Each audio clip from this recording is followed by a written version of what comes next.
आप देख रहे हैं V9 न्यूज। आइए बात करते हैं आज की कुछ प्रमुख खबरों की। गया जिले के अति नक्सल प्रभावित क्षेत्र बारापट्टी प्रखंड के कोहवरी गांव में एक दंपत्ति चला रही सहोदय आश्रम। गांव के गरीब बच्चों को दे रहे निःशुल्क शिक्षा और पत्ते की टोकरी बनाने तथा खेती करने का प्रशिक्षण दिया जाता है। आइए देखते हैं स्पेशल रिपोर्ट।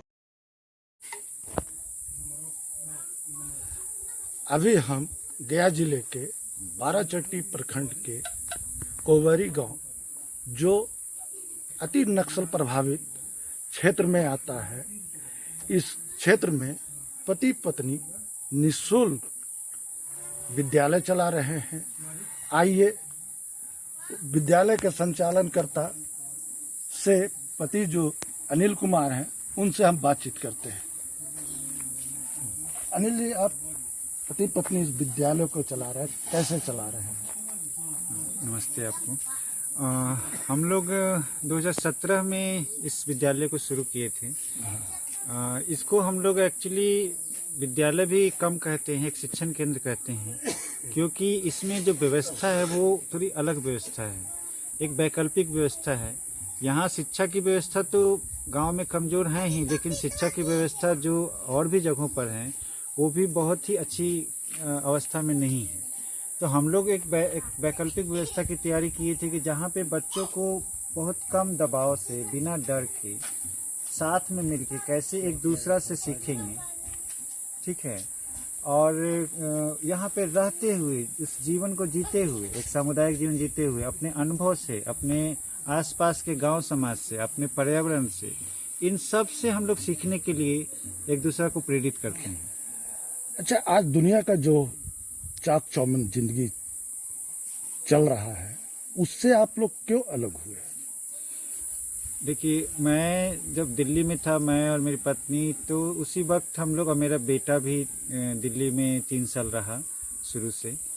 लेकिन हमें लगा कि यहाँ पे जीवन स्वस्थ नहीं है, खुश नहीं है, क्योंकि चकमक है, सब कुछ है, लेकिन अंदर में बहुत ही दबाव है, तनाव है, कड़वाहट है, हिंसा है, एक दूसरे के बारे में कंपटीशन है, उसके बहुत परिणाम भयानक होते हैं, बच्चों पे असर पड़ता है, संबंध का अभाव है, कोई एक दूसरे को समझते नहीं है, जानते नहीं हैं, प्रकृति नहीं है, पर्यावरण नहीं है।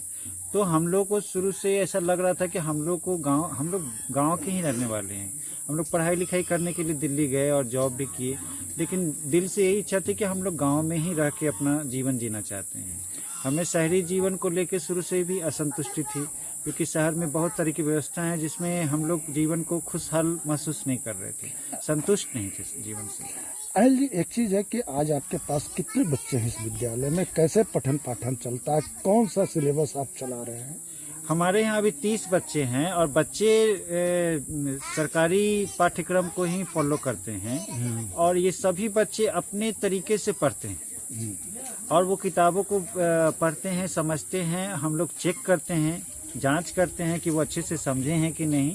लेकिन हम लोग क्लासरूम की तरह हमेशा कोई टीचर बैठा हुआ है और उनको पढ़ा रहा है, सिखा रहा है एक एक बात, ऐसा नहीं। बच्चों में हम लोग ऐसा मोटिवेशन पैदा करना चाहते हैं कि वो खुद से उनमें ललक जाए पढ़ने का।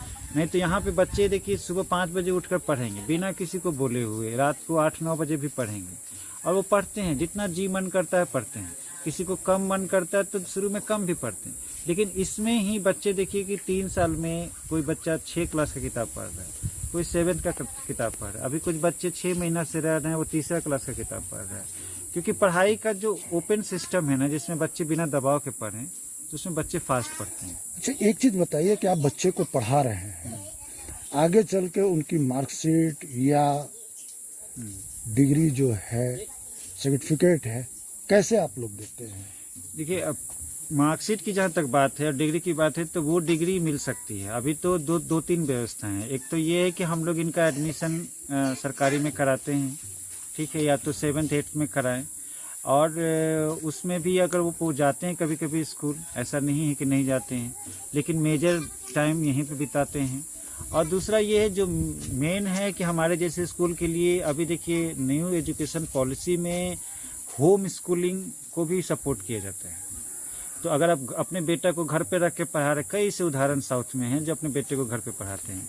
तो उस तरह से यहाँ पे अगर एक समझिए कि होम स्कूलिंग जैसा है, बच्चों का ये होम है, तो उसके लिए क्या है कि आप NIOS से national institute of open schooling है, जो सेंट्रल गवर्नमेंट का सिलेबस चलता है, उसमें आप कभी भी परीक्षा बच्चों को दिलवा सकते हैं और आपको गवर्नमेंट की तरफ से